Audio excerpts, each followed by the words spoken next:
Hello everyone, Fox here, and it's time for Bounty Broker Weapon Reviews, Update 19 edition. So that is going to be the brand new World War II pack, which just came out, and the much older Pawn Shop pack, which is actually going to be rotated out pretty soon. So you don't have a whole lot of time to get those Pawn Shop pack items. Now, I'm only going to review the good weapons, and unfortunately that means across the two packs, there's really only one weapon that I think is an absolute must-have. There are some interesting weapons that could be very good, especially if you're brand new to the game, but let's begin with that one must-have super good weapon, and that's going to be in the World War II pack, the Danger Dog PPSH-41. Now, the bounty for this weapon is to kill 45 bloaters with pistols, and if you want even more Danger Dogs, they're going to cost 950 influence each, so they are a bit pricey, but let me tell you, they're extremely good. That's it. You probably only need one of them, really, because they are a sort of operations, just daily operations, general operations kind of a weapon, and what you're looking for in this type of a weapon is efficiency, and the Danger Dog, it has it in spades. Right off the bat, it's a 9mm submachine gun with a silencer, and the reason this is relevant is because for just fighting your everyday zombies, you don't need a really high-powered weapon. In fact, what you want to shoot the cheapest bullets possible, because all of the zombies, except for stuff like a Juggernaut, they just die in one headshot, so you don't need to overkill them by shooting really expensive bullets. Shoot the cheapest bullets, and the 9mm is the second cheapest bullet in the game. Now, to make matters even better, it's got an integrated silencer. What this means is that the silencer is permanently attached to the weapon. You can't take it off and replace it with something else. So you can't put a brake on this weapon, but that's fine because the brake would really only be useful for fighting like a Juggernaut, and that's just not what this weapon is used for. And Juggernauts aren't super common, so it's not a big deal. But the advantage of an integrated silencer is that, one, it's a silencer, being quiet is good, but the integrated element means it does not cause any bonus damage to the weapon's health. If you put an attached silencer onto a weapon, every time you shoot the weapon, it actually takes more damage to its durability than it would without the silencer. But with an integrated silencer, that is not the case. And integrated silencers are rather interesting weapons. So very, very efficient. Shoots cheap bullets, doesn't take additional durability damage, but it doesn't stop there. That would already make it good. But it also has a 50-round magazine, so very generous. It's got a medium strength scope, not good enough to really pick enemies off at a distance, especially because of the muzzle sway. But what it does means you can zoom in and confirm kills at close range if you don't have gunslinging. It has all three of the firing modes, so semi-automatic, burst, and fully automatic. Semi-automatic, great for just killing regular everyday zombies. Burst fire and automatic can be more useful against ferals if you don't have gunslinging. So overall, just really, really awesome, efficient weapon.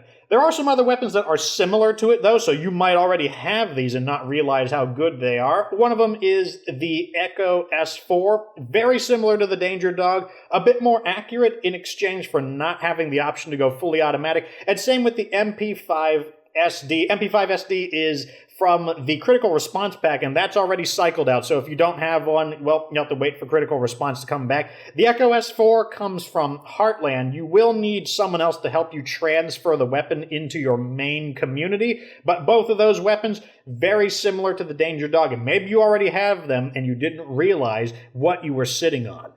Alright though, so the next weapon is mainly going to be useful if you're brand new to State of Decay 2 and you're looking to increase your firepower just to survive in the first place, and that's going to be the World War II pack's MP40. The bounty for it is to craft 440 bullets or crossbows, and for more MP40s you're going to have to pay 350 influence each, which is pretty cheap. Now, what is the MP40? It is a 9mm submachine gun, so similar to the Danger Dog, but with a few interesting differences. One, it doesn't have a lot of those crazy special features, no scope, no silencer.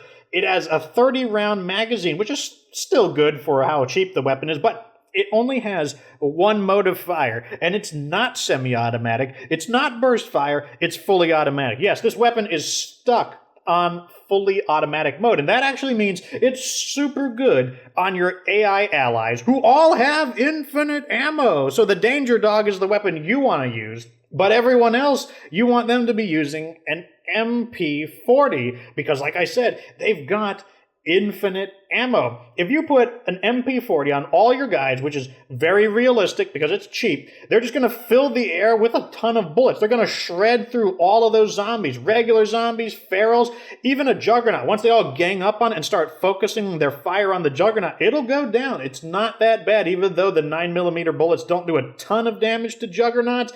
Doesn't matter when you've got your whole community firing at them. And you can bring an ally with this into the field, and assuming they actually use the gun, sometimes they derp out and only use their melee weapon, it's not bad. They will shoot through the zombies because it's got a generous 30-round magazine. They're pretty good with it.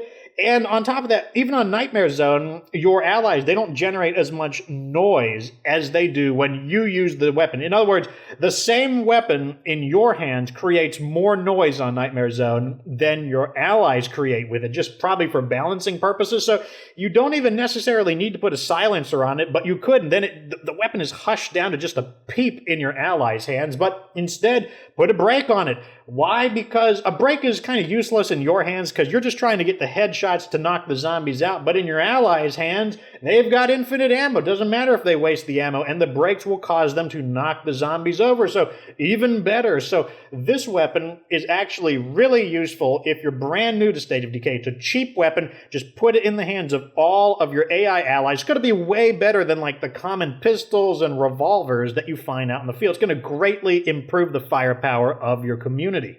Now, the last of the interesting World War II pack items is the FBI fighting rifle, which is also the only way to get the unique attachment, the vintage rifle compensator. The bounty for these items is to kill 250 zombies with assault weapons, and they cost 850 influence. Now, the easy way to understand the FBI fighting rifle is that it's basically the same thing as the MP40, but it's like the deluxe version. So it costs more to get them, but everything else is bigger.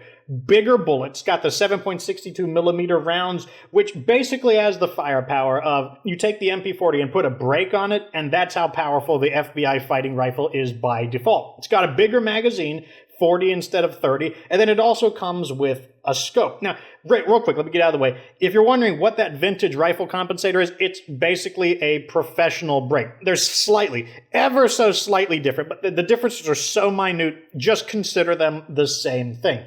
Anyways, you would use the FBI fighting rifle the same way you would use the MP40. It's just, if you've got more influence laying around, buy the higher quality weapons as opposed to the MP40. That's why the MP40 is great for a new player who doesn't have like a whole ton of influence to throw around, where the FBI fighting rifle is going to be better for someone who has a lot more influence just laying around to buy a whole bunch of copies of the weapon to equip everybody, because it's going to be the same kind of strategy, just with a much more powerful weapon. It's going to shred through all the zombies. It's going to kill the juggernauts even more effectively, but just keep in mind that in the end, you're still wanting to upgrade to those B50 FGs just because, like, the 50 caliber weapons, they just penetrate through armor. They kill the juggernauts in like 5 hits. So you still want to upgrade into those, but they can take a little while to accumulate. And the FBI fighting rifle or the MP40, that's something that you can use in the more short term as a really good base defense weapon